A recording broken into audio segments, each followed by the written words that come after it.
జనం న్యూస్ కి స్వాగతం. వార్తల్లో ముందుగా ముఖ్యాంశాలు. కువైట్ పర్యటనలో ప్రధానమంత్రి నరేంద్ర మోడీ.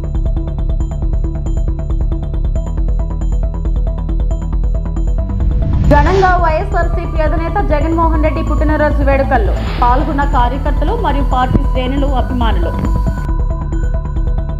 మిషన్ భగీరథలో 1000 కోట్లు తినేశారు మంత్రి కోమిటిరెడ్డి.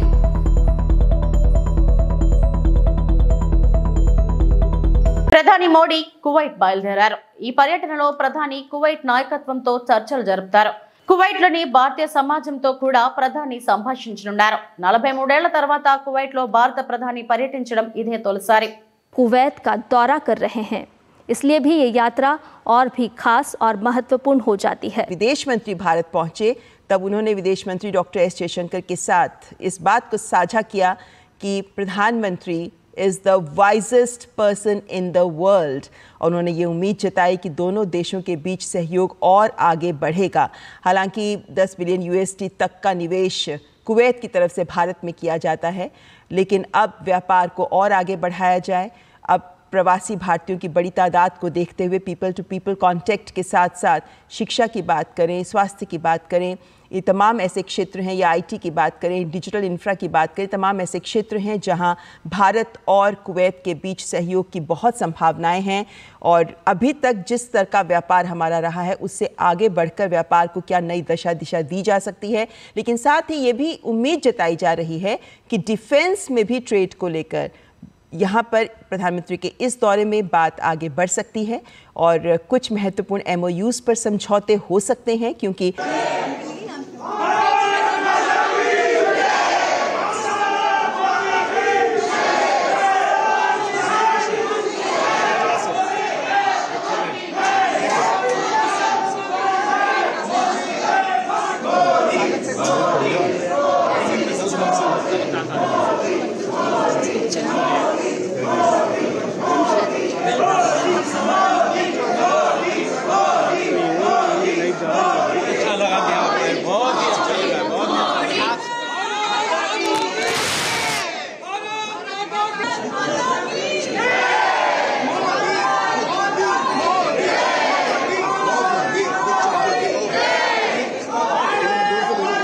ఐటీ, ఎలక్ట్రానిక్స్, ఆర్టీసీ, విద్యాశాఖల మంత్రి నారా లోకేష్ ఆధ్వర్యంలో ఫిజిక్స్ వాలా ఎడ్యుటెక్ కంపెనీ తన పరిశ్రమ భాగస్వామి అమెజాన్ వెబ్ తో కలిసి ఆంధ్రప్రదేశ్ లో AI first institute of eminence university of innovation ను ఏర్పాటు చేసేందుకు ముందుకు వచ్చింది.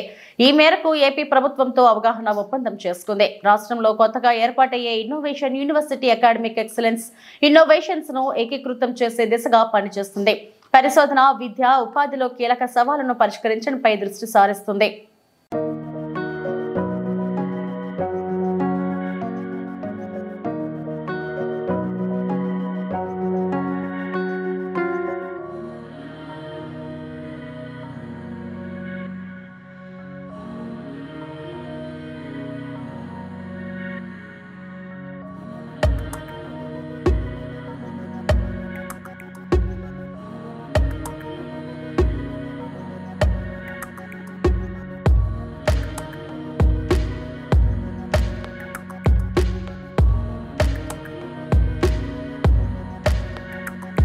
ఆంధ్రప్రదేశ్ లో ఇన్నేళ్ల పాలనా కాలంలో పిల్లల భవిష్యత్తుకు బాటలు వేసింది వైఎస్ జగన్ మోహన్ రెడ్డి అని వైఎస్ఆర్సీపీ స్టేట్ కోఆర్డినేటర్ సజ్జల రామకృష్ణారెడ్డి అన్నారు.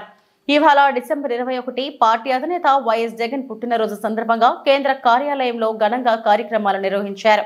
కేక్ కట్ చేసి అనంతరం సజ్జల పార్టీ శ్రేణుల్ని ఉద్దేశించి మాట్లాడారు. ప్రపంచవ్యాప్తంగా ఉన్న తెలుగు వాళ్లు జగన్ పుట్టినరోజు వేడుకలు జరుపుకుంటున్నారు. జగన్ రీల్ విజనరీ, నేతల్లోనే జగన్ అరుదు. పిల్లల భవిష్యత్తుకు బాటలు వేశారు. ప్రతి ఒక్కరూ ఆత్మగౌరవంతో జీవించేలా చేశారు. జగన్ పుట్టినరోజు మనందరికీ పండుగ రోజు అని అన్నారు. అనంతరం అక్కడ రక్తదాన శిబిరం, సేవా కార్యక్రమాలు నిర్వహించారు. సజ్జలతో పాటు పార్టీ తరపున లేళ్ల అభిరెడ్డి, రుహుళ్ల కల్పతారెడ్డి తదితరులు పాల్గొన్నారు. అనుకుంటున్నాడో అది చేసి చూపించగలిగిన దేశాలిగా, ఒక మంచి పరిపాలకుడుగా, జనరంజకుడుగా కూడా దేశమంతటా కూడా పేరు తెచ్చుకున్నారు. దానికి తార్కాణం మనం 5 ఏళ్ల పాలన, 19 నుంచి 24 మధ్య. దానికి ముందు అధికారంలోకి రావడానికి ముందు ఏదో లాటరీలో తగిలినట్టు కాదు ఆయనకి ఇచ్చింది. ఆయన మాట కట్టుబడే నాయకుడుగా జనం మెచ్చారు కాబట్టి ఆయన ఇచ్చే హామీ నిలబెట్టుకుంటారు, నిలబెట్టుకోలేని హామీని ఇవ్వరు అని తెలిసిన జనం హక్కున చేర్చుకొని 2019లో అఖండమైన మెజారిటీతో ఆశీస్సులు అందించారు మన వైఎస్ఆర్సీపీకి, జగన్మోహన్ రెడ్డి గారికి. ఆ విధంగా ఏర్పాటైన ప్రభుత్వం ఏర్పాటైన రోజు నుంచే పొల్లు పోకుండా 100కు 100% హామీలు, ఇంకా ప్రోగ్రెస్ కార్డులో వేసుకోవాలంటే 99.5%, అవి కూడా ఖచ్చితంగా 0.5%తో సహా చెప్పగలిగేట్టు బహుశా దేశ చరిత్రలోనే ఏ రాజకీయ నాయకుడు ఇంతవరకు ఏ రాజకీయ పార్టీ కూడా పట్టుదలగా ఎన్నికల హామీలను ఫుల్ఫిల్ చేశారు. ఇంకా చెప్పనివి ఎన్నో చేశారు. ఇంతగా మనం అవి ఒట్టి హామీలు కాదు, ఏదో ఉచిత బస్సు ప్రయాణాలు, 2 గ్యాస్ సిలిండర్లు, ఇంకొకటి ఇస్తున్నట్టు ఫ్రీబీస్ అంటాం, తాయిలాల్లాగా వేసేసి ఓట్ల కోసం వేసేవి కాదు. పేదల జీవితాల్లో మేలి మార్పులు తీసుకొచ్చి వాళ్ళ కాళ్ళ మీద వాళ్ళు నిలబడేటట్టు, ఆ కుటుంబాలు తమ కాళ్ళ మీద తాము నిలబడి ఒక ఆత్మగౌరవంతో తమ పిల్లల భవిష్యత్తుకు బాటలు వేసే రకంగా తమ కుటుంబాలను తాము తీర్చిదిద్దుకునేలాగా వాళ్లకు బాసటగా నిలబడి చేయూతనిచ్చి నడిపిన ప్రభుత్వం మనది. నేను వాటి మొత్తం లోపలికి పోదలుచుకోలేదు, ఎందుకంటే 5 నెలల క్రితం వరకు మనమే ఉన్నాం. ఈ 6 నెలల్లోనే తేడా కనిపిస్తోంది. అంతకుముందు అనేవాళ్ళం జగన్మోహన్ రెడ్డి గారికి ముందు, జగన్మోహన్ రెడ్డి గారు వచ్చిన తర్వాత అని. ఇప్పుడు 5 ఏళ్ల జగన్మోహన్ రెడ్డి గారి పాలన, ఇప్పుడు ఈ 6 నెలల పాలన చూస్తేనే తేడా కనిపిస్తుంది. నేను దాని జోలు కూడా పోదలుచుకోలేదు, ఎందుకంటే అది రాజకీయం అవుతుంది. కానీ నిజమైన విజనరీ ఎవరు? మొత్తం పేద ప్రజలు కులాలకు అతీతంగా కూడా వాళ్ళ జీవితాల్లో మార్పు తీసుకొచ్చి అది శాశ్వతంగా నిలబడేటట్టు తీసుకురావడం, వాళ్ళ తలరాతలు వాళ్ళు రాసుకునే రకంగా వాళ్లకు అండగా నిలబడడం, దానికి మార్గం వేయడం, ఆ బాటలు పక్కా రాచమార్గాలు వేయడం, పైపైన పూతలు పోయడం కాకుండా. విజనరీ అంటే, విజన్ అంటే ఏదో 30 ఏళ్ళలో 50 ఏళ్ళకి అప్పుడు ఉంటామో చస్తామో తెలియని ఆ టైం పెట్టుకొని ఇచ్చేస్తే సరిపోతుంది కదా అని చెప్పేది కాదు. విజనరీ అంటే 5 ఏళ్లలోనే దేనికి పునాదులు వేశారో తెలిసి ఫలితాలు కూడా కనపడేటట్టు చేయగలం. ఏ 5 ఏళ్లకైతే ప్రజలు మ్యాండేట్ ఇచ్చారు, ఆ రియల్ విజనరీ జగన్మోహన్ రెడ్డి గారని పరిపాలకుడుగా కూడా రుజువు చేసుకున్నారు. విశ్వసనీయతకు విలువలకు కట్టుబడిన నాయకుడుగానే కాదు, ప్రజల కోసం మాత్రమే నిలబడాలి, అధికారంలో ఉన్నా లేకపోయినా ప్రజలకు సంబంధించి మాత్రమే రాజకీయం చేయాలనుకునే నాయకుడిగా మాత్రమే కాదు, ఒక పరిపాలకుడు, మంచి పరిపాలకుడుగానే కాదు, ఒక విజనరీగా కూడా, రియల్ విజనరీగా కూడా జగన్మోహన్ రెడ్డి గారు తన 5 ఏళ్ల పాలనలతోనే చేసి చూపించారు. అలాంటి మహానాయకుడు, మన జాతి నాయకుడు, జాతీయ నాయకుడుగా కూడా పూర్తి అరుదైన నేతల్లో ఒకరైన మన జగన్మోహన్ రెడ్డి గారు, ఆయన నిండు 100 ఏళ్ళు పూర్తి ఆయురారోగ్యాలతో ప్రజల జీవితాలను మరింత బ్రహ్మాండమైన మలుపు తిప్పే రకంగా రాష్ట్ర ప్రజలను, దేశ ప్రజలకు కూడా ఒక దిశానిర్దేశం చేయగలిగిన నాయకుడిగా ఎదగాలనేది మనందరిది, కోట్లాది మంది ప్రజల ఆకాంక్ష. ఆయన పుట్టినరోజు ఈరోజు. ఈ పుట్టినరోజు అందుకే మనందరికీ పండగ రోజు. రాష్ట్రం అంతటా, దేశంలో ఎక్కడెక్కడ తెలుగు వాళ్ళు ఉన్నారో అక్కడంతా, ప్రపంచం అంతటా ఎక్కడెక్కడ తెలుగు వాళ్ళు ఉన్నారో అక్కడంతా కూడా చాలా ఉత్సాహంగా మన ఇంట్లో పండగలాగా జరుపుకుంటున్నాం. ప్రతి ఏడాది జరుపుకుంటాం. మళ్ళీ చెప్తున్నాం, మనం అధికారంలో ఉన్నామా లేదా అనేది సంబంధం లేదు.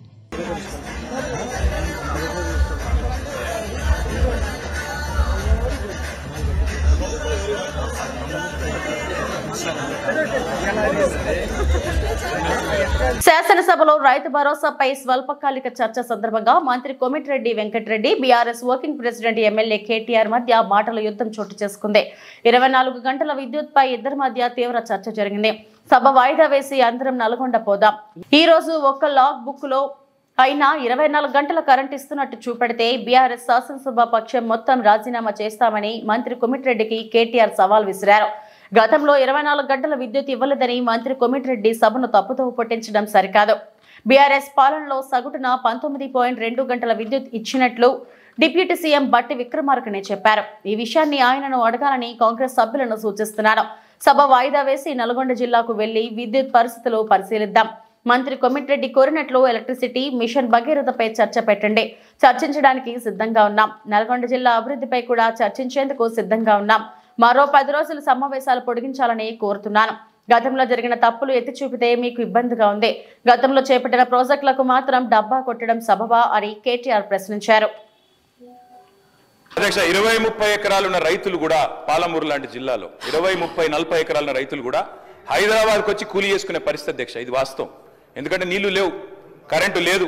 అట్లాంటి పరిస్థితుల్లో రైతులు కూలీలుగా మారి అడ్డా మీద కూలీలుగా ఇక్కడ హైదరాబాద్లో పనిచేసిన దుస్థితి. అందుకే మేము 20 ఎకరాలు 10 ఎకరాలు 12 ఎకరాలని కోతలు పెట్టలేదు అధ్యక్ష.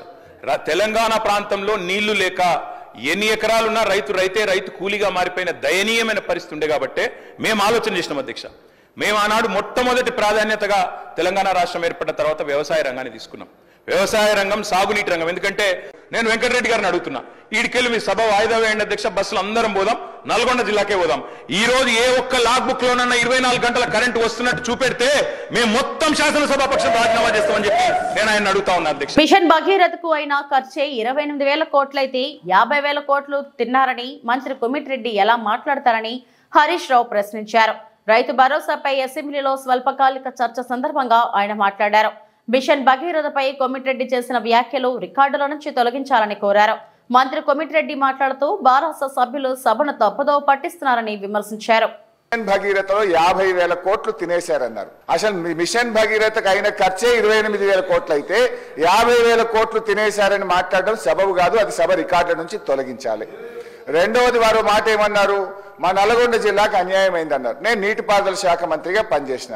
సభ అయిపోయినాక నేను ఆయన ఇద్దరం కలిసి సీదా పోదాం, పాండి ఎక్కడికి పోదాం, తుంగతుర్తికి పోదాం, సూర్యాపేట పోదాం, కోదాడ పోదాం.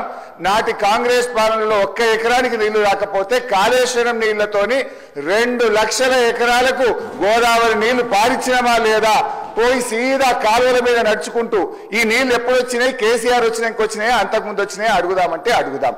మూడోది, నల్లగొండకి ఏం చేయలేదని మాట్లాడడం కూడా కరెక్ట్ కాదు. నల్లగొండలో 3 మెడికల్ కాలేజీలు పెట్టింది కేసీఆర్ గారు.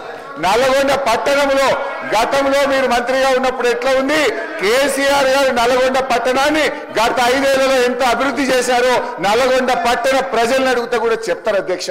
యాదాద్రి పవర్ ప్లాంట్ ఇచ్చిన అధ్యక్ష. ఇలా నల్లగొండను అన్ని రకాలుగా ఆ జిల్లాను సమగ్రంగా అభివృద్ధి చేసింది బీఆర్ఎస్ పార్టీ.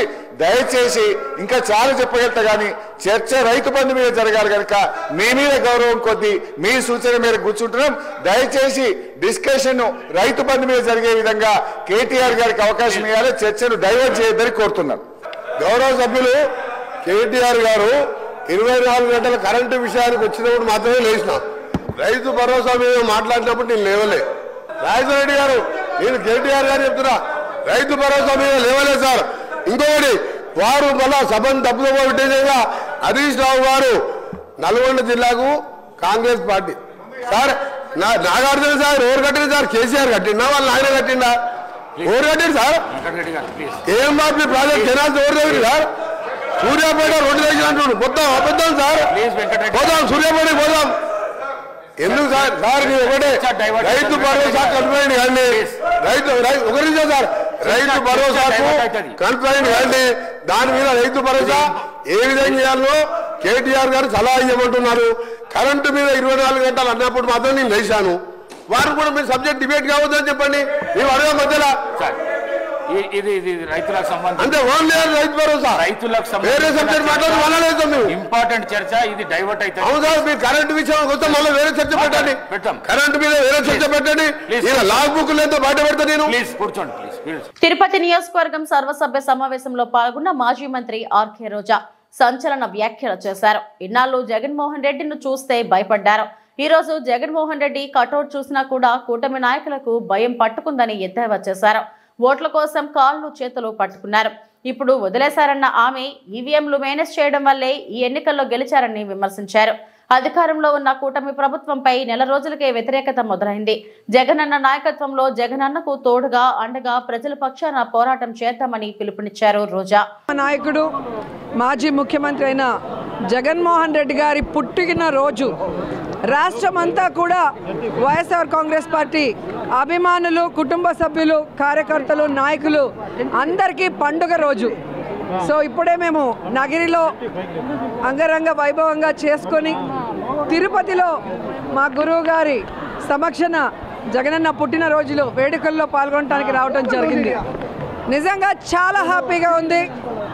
జగన్మోహన్ రెడ్డి గారి లాంటి నాయకుడు ఏ రాష్ట్రంలో ఎవరికీ దొరకడు. అనునిత్యం పేద ప్రజల గురించి ఆలోచిస్తాడు. కులం చూడడు, మతం చూడడు, పార్టీ చూడకుండా ప్రతి ఒక్కరికి మంచి చేసిన వ్యక్తి.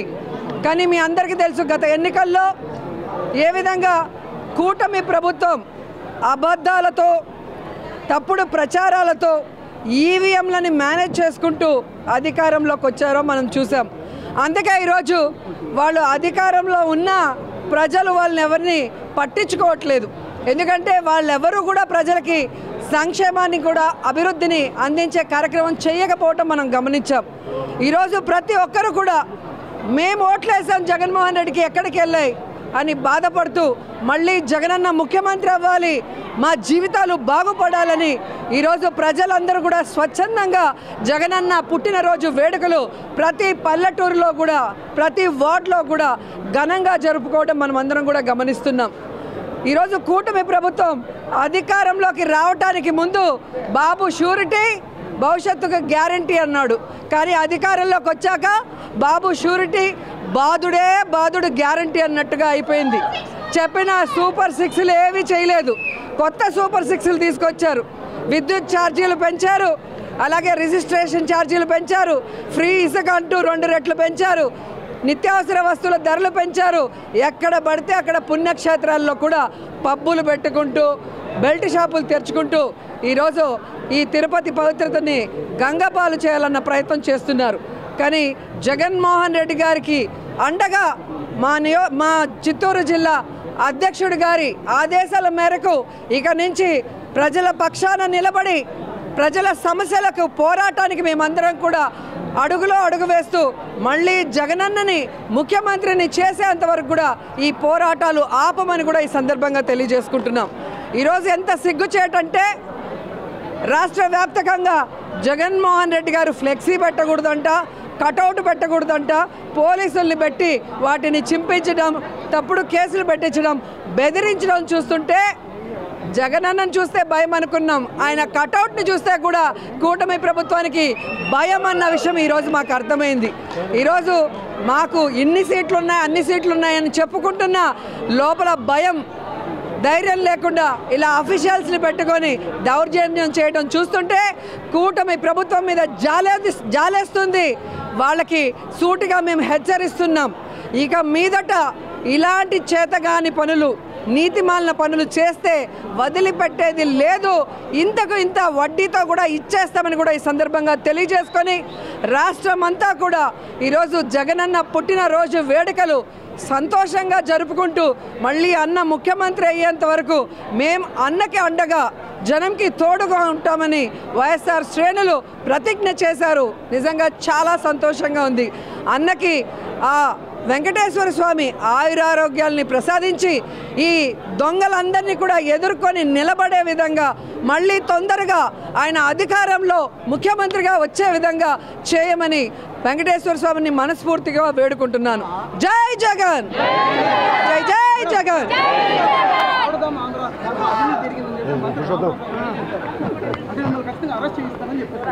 మరి ఫైల్స్ వాళ్ళ దగ్గరే ఉన్నాయి కదా, వెరిఫై చేసుకోమనండి.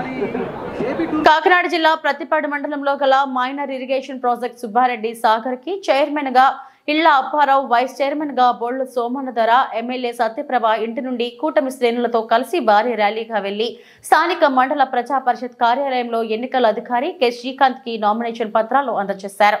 చైర్మన్, వైస్ చైర్మన్లకు ఒక్కొక్క నామినేషన్ దాఖలు కావడంతో ఎన్నికల అధికారులు ఏకగ్రీవంగా ఎన్నికైనట్లు ప్రకటించి ధృవీకరణ పత్రాలు అందజేశారు. అనంతరం ఎమ్మెల్యే సత్యప్రభతో పాటు పలువురు కూటమి నాయకులు, రైతులు ఎన్నికైన చైర్మన్, వైస్ చైర్మన్లను సన్మానించి శుభాకాంక్షలు తెలియజేశారు. పేరు ఇల్లబ్బారావు, మాది ఉత్తరగంజ్ గ్రామం.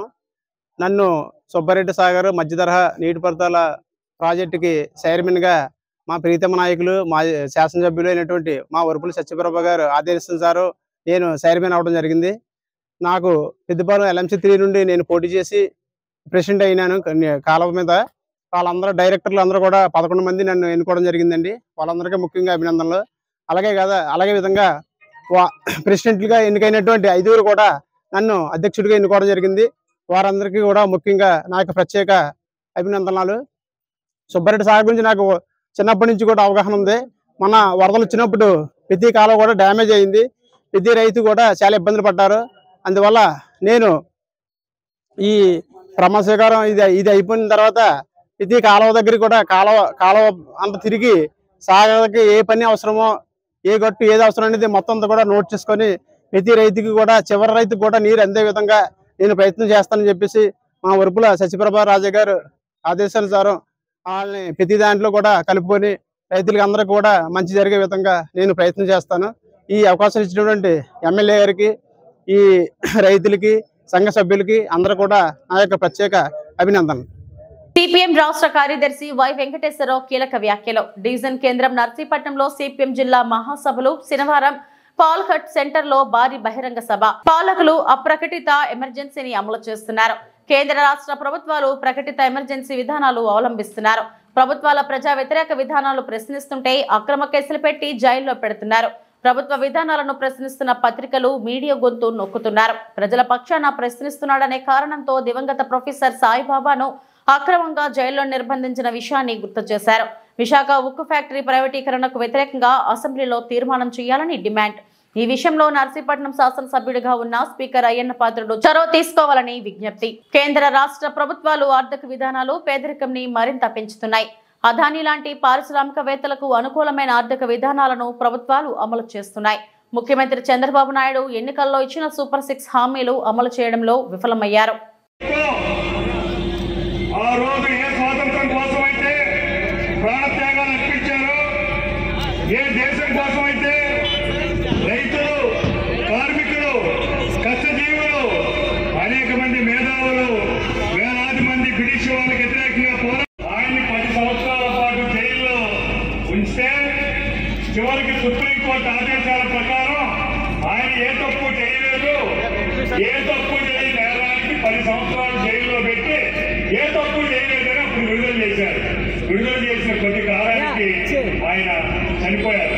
మరి 90% అంగవైకల్యంగా ఉన్నటువంటి ఆయన ప్రొఫెసర్ చట్టబద్ధంగా ఉద్యోగం చేస్తున్న ఆయన ఈ ప్రభుత్వాన్ని కోల్చడానికి ప్రయత్నించాడు అని చెప్పి తప్పుడు కేసులు పెడితే సుప్రీంకోర్టు ఆయన మీద కేసులన్నింటినీ కొట్టివేస్తే మరి 10 సంవత్సరాల పాటు జైల్లో ఉన్నటువంటి ఆయనకి ఎవరు తిరిగి ఆ హక్కుల్ని కల్పిస్తారు?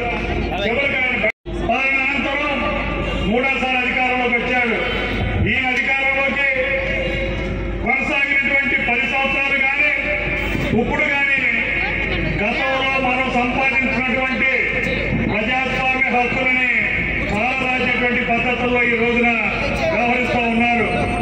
ఈ ప్రభుత్వానికి వ్యతిరేకంగా ఎవరు మాట్లాడినా సహించేది లేదు. ఈ ప్రభుత్వానికి వ్యతిరేకంగా తమ హక్కుల కోసం ఎవరు నిరసనలు వ్యక్తం చేసినా సహించే పరిస్థితులు ప్రభుత్వం లేదు. అటు విద్యార్థులు కావచ్చు, రైతులు కావచ్చు, మేధావులు కావచ్చు, ఎవరు తమ హక్కుల కోసం పోరాడుతున్నా వాళ్ళ మీద తప్పుడు కేసులు పెట్టి రాజద్రోహం చేసినటువంటి కథ.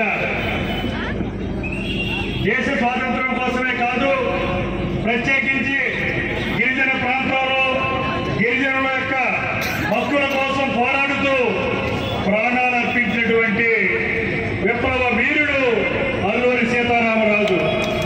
మరి అటువంటి అల్లూరి సీతారామరాజు ప్రజల కోసం ప్రాణత్యాగం చేసినటువంటి ఈ ఘటన మీద ఈరోజు సభను జరుపుకుంటా ఉన్నాం. మరి ఇటువంటి విప్లవకారులు ఎంతమందో దేశ స్థాయిలోనూ రాష్ట్ర స్థాయిలోనూ ప్రాణత్యాగాలు చేసిన సంగతి మనకు తెలుసు. కానీ ప్రభుత్వానికి వ్యతిరేకంగా ఎవరు ఉద్యమాలు చేసినా, ఎవరు పోరాటాలు చేసినా, ఎవరు కొంచెత్తినా వాళ్ళందరినీ కూడా తప్పుడు కేసులు పెట్టి జైల్లో పెట్టేటువంటి పరిస్థితి ఈ రోజున వాళ్ళు చేస్తా ఉన్నారు. అంతేకాదు ఎవరన్నా పత్రికలు వాళ్ళకి వ్యతిరేకంగా రాస్తే వాళ్ళ మీద రకరకాల రూపాల్లో దాడులు చేస్తా ఉన్నారు. ఎవరన్నా యూట్యూబ్లోనూ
ఇవి ఇప్పటి వరకు నా బులెటిన్ అప్డేట్స్. మరిన్ని వార్తా విశేషాల కోసం చూస్తూనే ఉండండి. నమస్తే.